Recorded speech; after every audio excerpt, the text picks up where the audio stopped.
رسول اللہ صلی اللہ علیہ وسلم نے فرمایا ثلاث من کن فیہ وجد بہن حلاوت الایمان، جس شخص کے اندر 3 باتیں پائی جائیں گی وہ ان کے ذریعے ایمان کی حلاوت پالے گا۔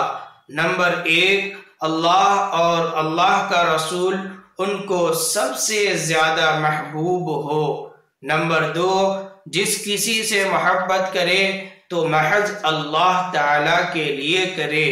نمبر 3، جب اللہ نے ان کو کفر سے بچا لیا تو دوبارہ کفر کی طرف پلٹنے کو ایسا ہی ناپسند کرے جیسے آگ میں ڈالے جانے کو ناپسند کرتا ہے۔ اس حدیث میں بتایا گیا کہ جس آدمی کے اندر 3 خوبیاں پائی جائیں گی وہ ان کے ذریعے سے ایمان کی لذت محسوس کرے گا، ایمان کی حلاوت محسوس کرے گا۔